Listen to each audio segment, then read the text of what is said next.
Kita mau bersukacita untuk memuliakan nama Bapa Yahweh. Kita mau akan pujian datang ke hadirat Tuhan dengan hati yang penuh bersukacita. Datang ke hadirat Tuhan bersukacita. Datang ke hadirat Tuhan dengan senyuman muka yang gembira. Tanggapkan terbang dan kesediaan di dalam hatiku. Genapkan jiwaku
atas pujian.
Sukacita yang ada saat ini. Biarpun setiap kita mempunyai beban, masalah, tetapi kita mau datang ke hadirat Tuhan, Tuhan pasti memberikan sukacita bagi kita. Amin. Amin. Karena kita ada satu sobat yang setia. Ada satu sobatku yang setia. Ada satu sobatku yang setia.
Yesus ada di dalam hidup kita, amin. Yes. Karena Dia selalu menolong dalam hidup kita. Yes. Puji nama Bapak Yahweh ya. Kita mau mau siapkan hati kita untuk mendengarkan firman Tuhan. Saya mengundang Bapak Ibu untuk bangkit berdiri.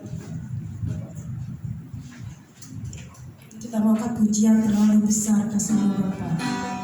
Kita lepaskan beban-beban kita ya. Kita berserah penuh kepada Bapak Yahweh sebab Dia adalah penolong kita. Amin. Amin. Haleluya, saya merasakan kuasa-Mu besar Bapak. Kami mau buka kami hati kami kepada Bapak. Amin.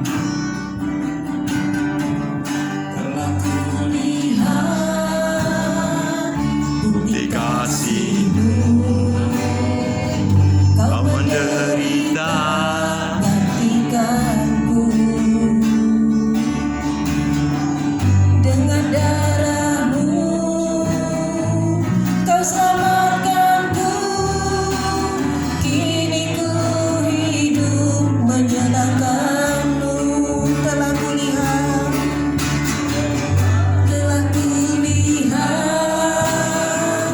bukti kasih-Mu, Kau menderita gantikanku. Dengan darah-Mu, Kau selamatkanku. Kini ku hidup menyenangkan-Mu. Terlalu besar kasih-Mu Bapa. Pengorbanan yang Kau berikan bagiku terlalu mahal. Darah-Mu Yesus tercurah untuk menebus hidupku. Telah kulihat bukti kasih-Mu, Kau menderita gantikanku.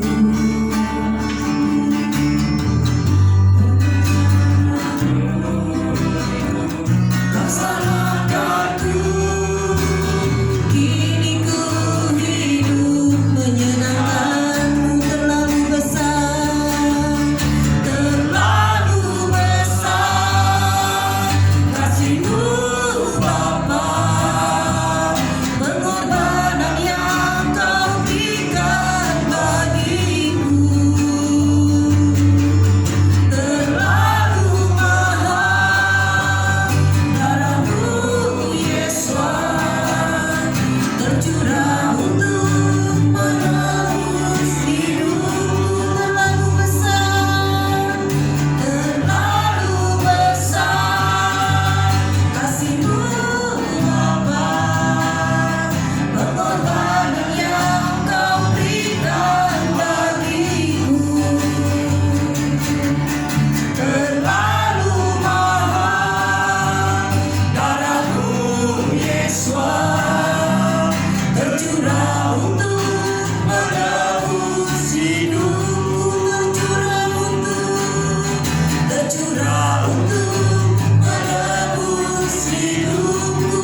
Saya mohon dengan hormat nanti Pak Daniel Sinaga, hambanya akan berdoa buat firman Tuhan. Haleluya. Syandaralaba, syandaralaba, syandaralaba.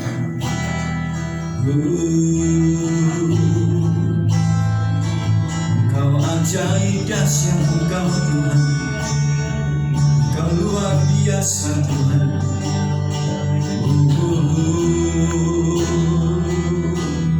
Haleluya, luar biasa.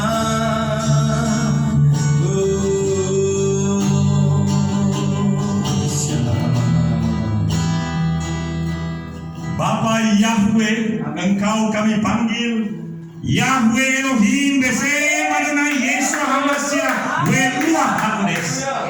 Beberapa tahun yang lalu hamba dibenamkan kembali dengan nama yang baru. Padahal 65 tahun yang lalu oleh bapak saya yang adalah Porhanger, guru jemaat di HKBP di Balige, saya dibaptiskan dalam nama Jehovah Ama anak Dohoton di Purbadia, yaitu Yahweh Elohim Besem Adonai Yeshua HaMashiach Ruach HaKodesh. Karena itu kami rindu Tuhan. Sudah hampir 10 tahun lebih, belasan tahun. Ketika hampir juga 20 tahun hamba mengenal Pastor Dr. Yakub Sulistyo dan kembarannya, maka ada kebahagiaan tersendiri. Karena di sini saya boleh benar-benar mengucapkan namamu ya Bapak. Di sana harus mengucapkan angkatan laut atau apa itu. Karena itu biarlah kelegaan ini. Bahkan yang kau berikan YouTube channel Astagatra, YouTube channel television boleh menyiarkan ini sebagaimana yang lalu ke seluruh dunia. We want to blessing the rest of the world by our channel. This is Pastor Daniel Togar Maringan Sinaga. Shalom with you. And sekarang kita akan mendengar hambanya Bapak Yohanan, Pastor Yohanan, untuk sungguh-sungguh membuat sesuatu transformasi, perubahan, bentuk yang berbeda, sehingga Indonesia ini seperti baru-baru ini Presiden kami Joko Widodo mengucapkan Tuhan Maha Kuasa. Tentu karena di sini tertulis Tuhan yang Maha Kuasa, padahal selama ini Tuhan yang Maha Esa dan lain-lain. Apakah ini suatu perubahan? Kami mau menyampaikan sungguh-sungguh firman-Mu. Engkaulah Bapa kami, Engkaulah Elohim kami. Terima kasih Bapak karena kami menerima anugerah ini. Karena itu pakai hamba-Mu. Hai Pak Yohanan, jadilah mulut bibir Bapa Yahweh. Haleluya. Amin. Boleh saya menyanyi 3 menit dulu? Silakan. Ya. All our worries we give to Yahweh. All our requests we are praying to Him. Praise Yahweh, praise Yahweh, praise Yahweh in His name. Praise Yahweh, praise Yahweh, praise Yahweh ever and ever. Rejoice in Yahweh, in Thy name. Rejoice in Thy name forever. We give praise, we give homage, we exalt Yahweh. Since Yahweh dominant in our life, we give praise, we give homage, we exalt Yahweh. Since Yahweh the beauty in our heart, we give praise, we give homage, we exalt Yeshua. Since He is menyembuhkan hidupku, since He is presenting in our mind. Segala kekhawatiran kuserahkan Bapa Yahweh, segala permohonan kudoakan padanya. Kupuji, kusembah, kumuliakan Kau Yahweh. Kupuji, kusembah, kumuliakan Kau Yeshua, karena Engkau sudah menyelamatkan hidupku. Kupuji, kusembah, nama itu, nama yang agung itu, sebab Dia ada di dalam mulutku. Yes. Amin. Tepuk tangan.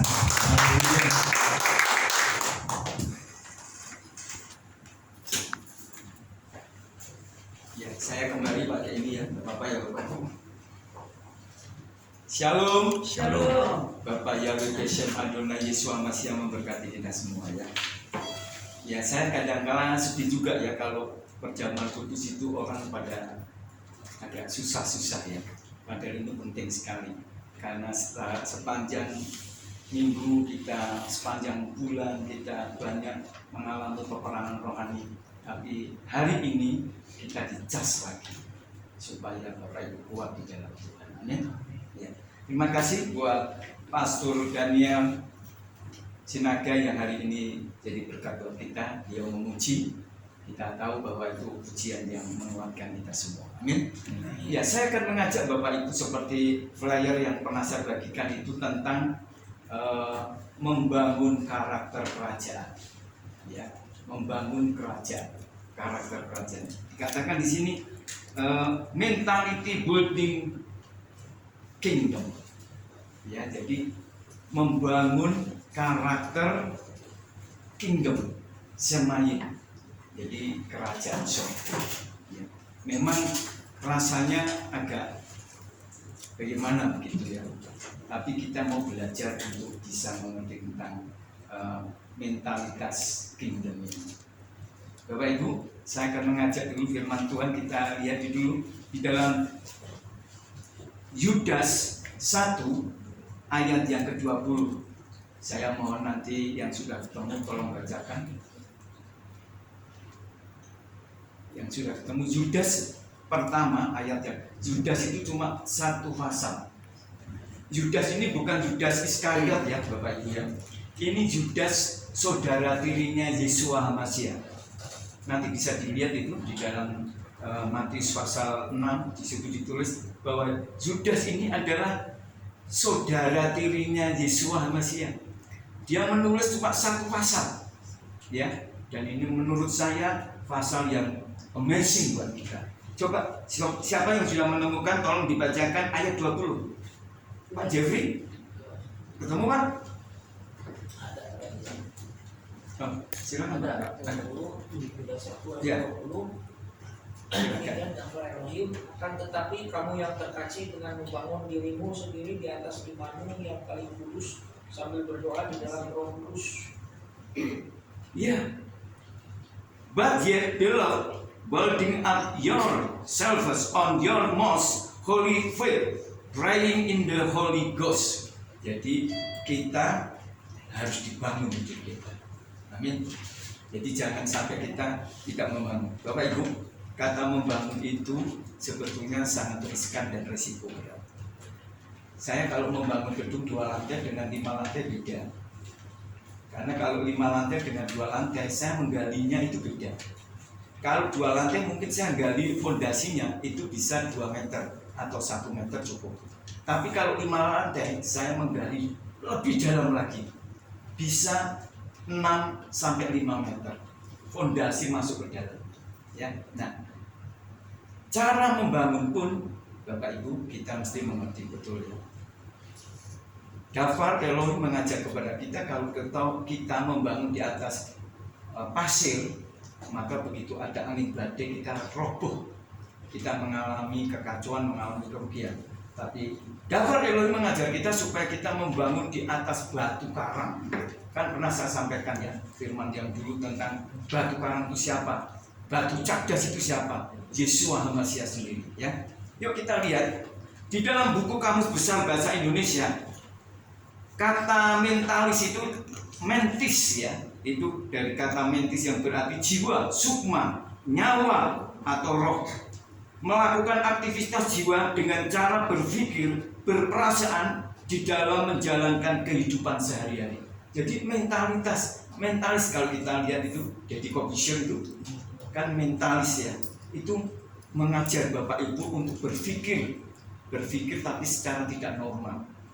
Tapi kalau kita hari ini belajar untuk membangun karakter kita, ya, untuk membangun karakter kita sesuai karakternya Yeshua HaMashiach, warga kerajaan surga.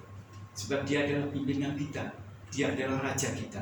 Jadi tidak bisa kita tidak mengikuti seperti Yeshua HaMashiach.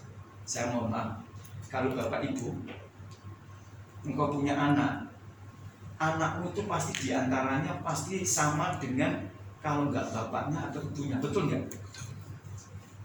Kalau saya anaknya Pastor Daniel, pasti saya wajah akan hampir menyerupai beliau, ya betul. Ciri khas orang Batak kan begitu ya.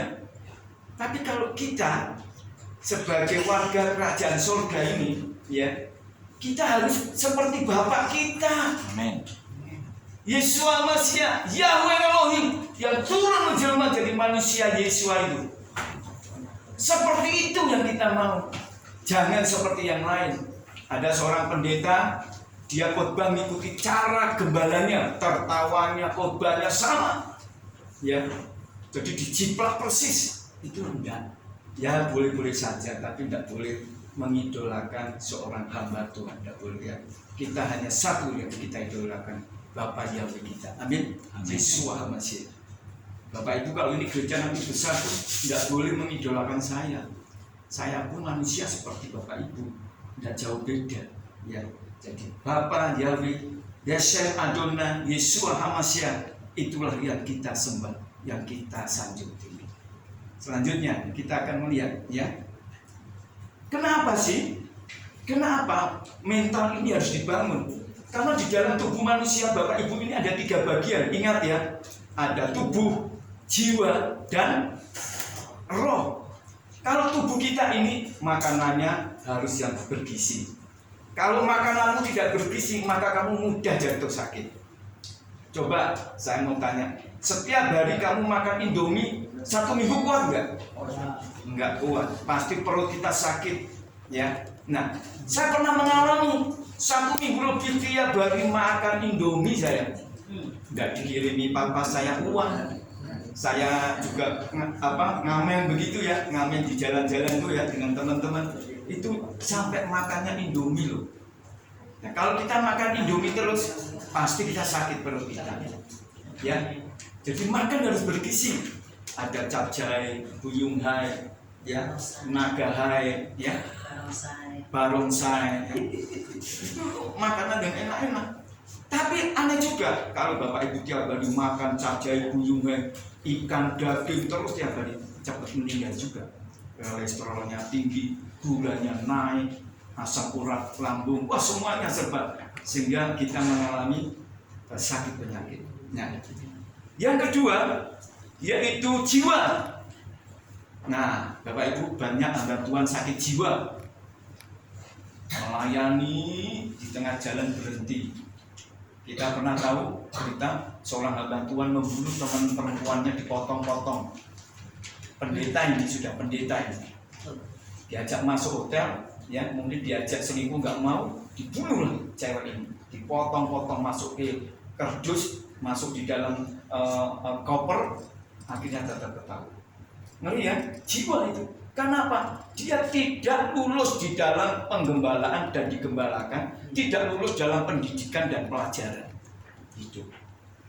Makanya Bapak Ibu, kalau kita lihat orang tersinggung sedikit, ngambek, itu sakit jiwanya. Ada hamba Tuhan sedikit-sedikit marah, ngomel, maki-maki, itu sakit. Karena apa? Dia belum selesai pendidikan di dalam jiwanya, ya, dalam jiwanya. Saya bersyukur tempo hari dimaki-maki seorang gembala sidang, ya, tapi saya bisa tenang, bahkan tak rekam itu. Saat kalau dia ngamuk, baru tak tunjukkan ini loh, omelanmu bisa masuk penjara kalau kamu berkata lagi, ya. Mengerikan sekali. Coba Bapak Ibu mau nggak ikut gembala seperti itu? Udah menikah 2 kali, kata-katanya kotor, jorok lagi, mau digembalakan seorang gembala seperti itu? Wah, kalau saya nggak mau. Ngeri. Apalagi kalau belum tuntas, belum selesai pendidikannya, ngeri sekali. Jiwa, maka jiwanya sakit. Banyak hamba Tuhan sakit jiwanya, ya. Dia pengen jadi gembala itu, pengen langsung kaya raya begitu ya. Wah, pengen sesuatu yang hebat. Belum nyampe ke sana, akhirnya dia sedih, akhirnya dia tidak lulus sekolahnya, sekolah pendidikan dari Tuhan maksud saya, sekolah karakter maksud saya, ya, sehingga akhirnya meninggalkan. Nah, jiwa itu pendidikannya tato kromo kalau orang Jawa, ya, ilmu pengetahuan kita dididik dari SD, SMP, SMA sampai mahasiswa. Coba saya mau tanya, Bapak Ibu kalau ketemu seorang yang lulus mahasiswa dengan anak SMA, kalau dipertemukan sama nggak pemikirannya? Saya mau tanya. Tidak sama. Beda. Orang yang berpendidikan dengan tidak berpendidikan beda jauh. Apalagi lulusan SD dengan lulusan mahasiswa jauh sekali. Nggak bisa disamakan.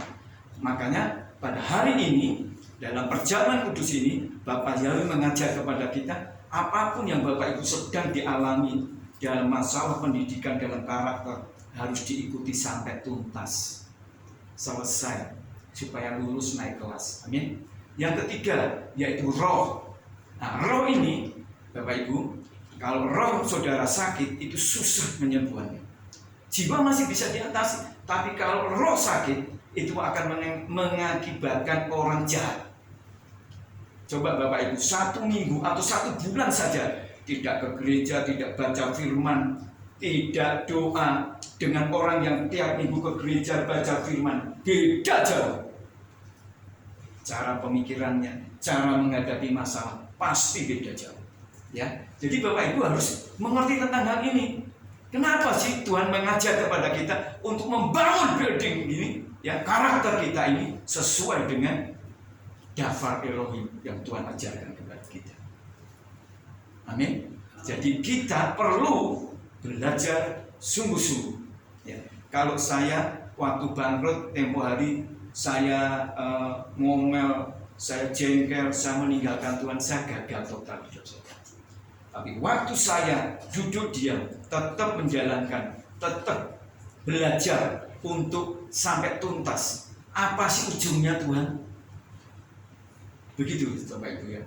Jadi kita bisa lulus, bisa selesai sekolah tuntas. Halo Bapak Ibu, kita punya anak nih, hati-hati mendidik jangan sampai salah. Saya kasih tahu. Didikanmu yang anakmu itu mencerminkan hidupmu. Ya, hari ini kita lihat dunia semakin mengerikan.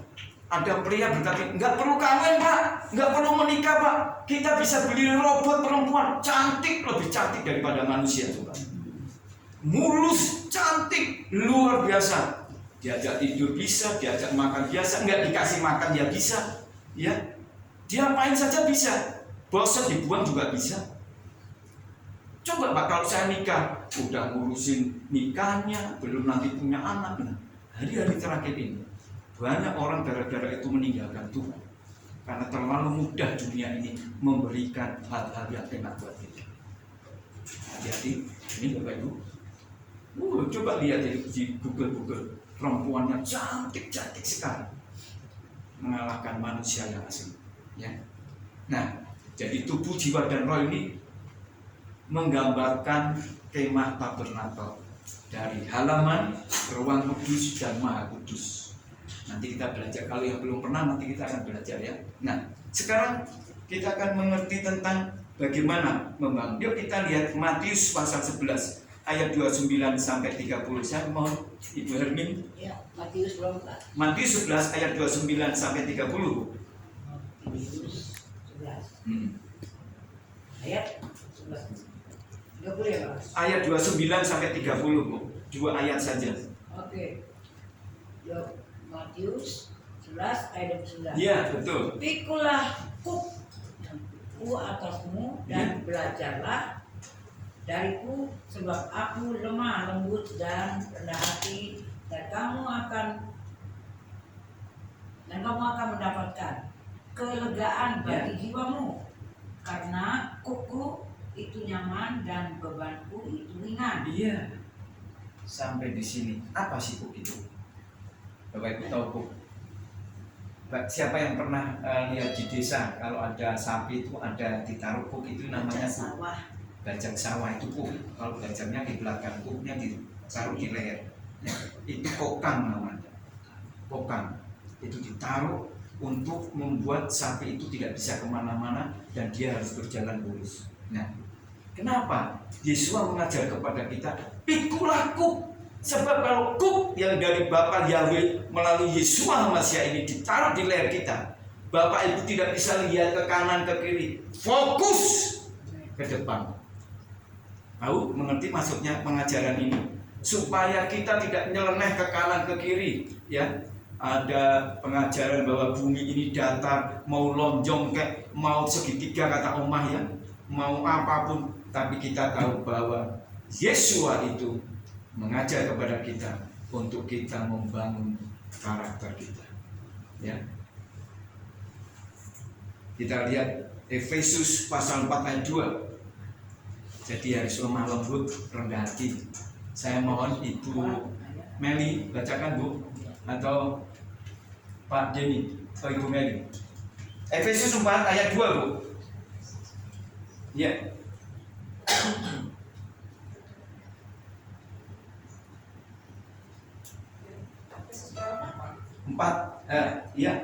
Efesus 4 ayat 2 itu. Efesus 4 ayat 2. Iya, betul. Dengan segala kerendahan hati dan tolong lembutan, dengan kesabaran, seraya saling sekedaungan, seorang terhadap yang lain di dalam kasih. Iya. Jadi itu pengajaran Daftar Elohim kepada kita. Saya akan melanjutkan lagi, sekarang kita akan melihat tentang humble, rendah hati, lemah lembut, dan sabar.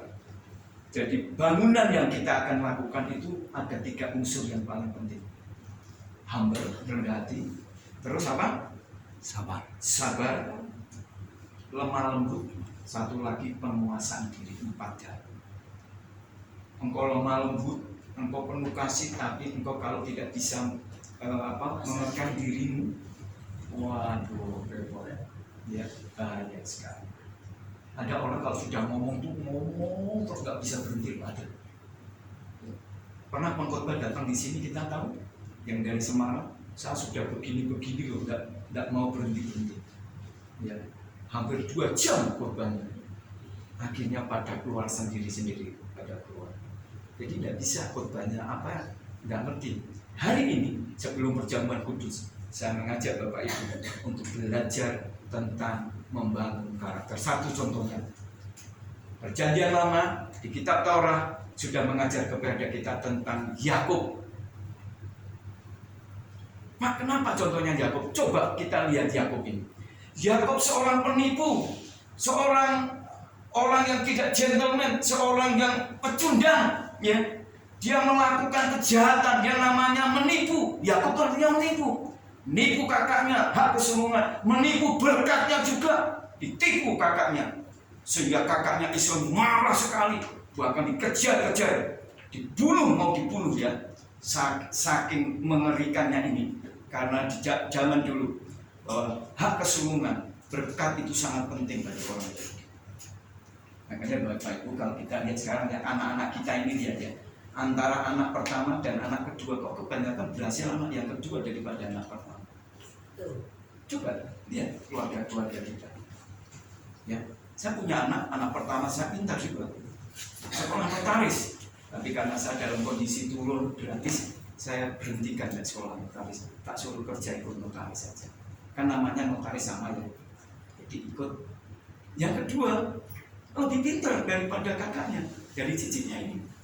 Dapat beasiswa sekolah di Australia, dan nilainya juga luar biasa. Ya. Yang ketiga lebih pintar lagi, yang kecil ini.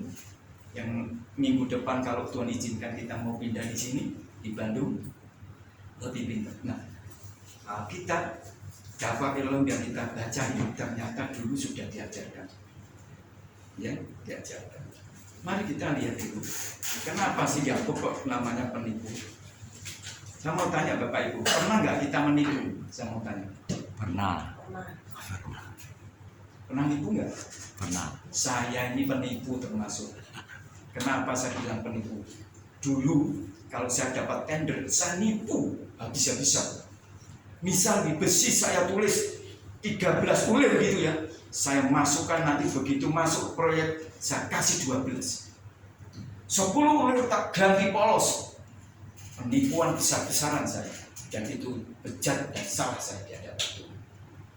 Sehingga proyek yang saya anggap kelihatannya beruntung sekali, akhir ujungnya semua rugi besar.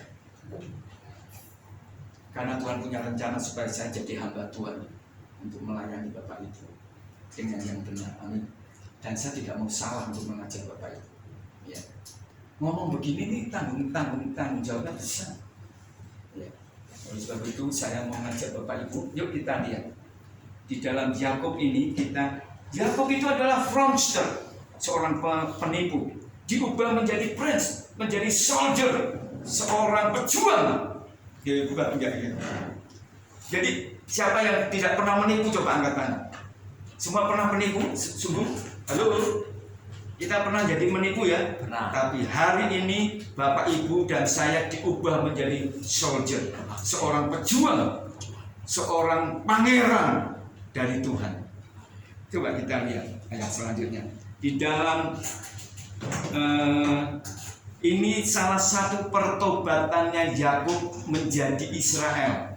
Dari penipu diubah menjadi soldier. Saya minta nanti Pak Jeffrey bacakan buat kita Hosea 12 ayat 4 sampai 6, Pak. Ini yang kita harus mengerti tentang pergumulannya. Ini pertobatannya ini, ya. Coba kita lihat. Silakan, Pak. Hosea 12 ayat 4 dan 6. Hosea 4. Ya. Hosea 12 ayat 4 dan 6.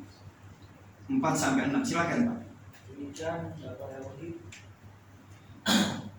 Dia berkumpul dengan malaikat dan menang. Dia menangis dan menolak kepadanya di Betel. Dia menemuinya dan di sana dia berbicara dengan kita, yaitu Yahweh Elohim semesta alam. Yahweh adalah tanda peringatannya.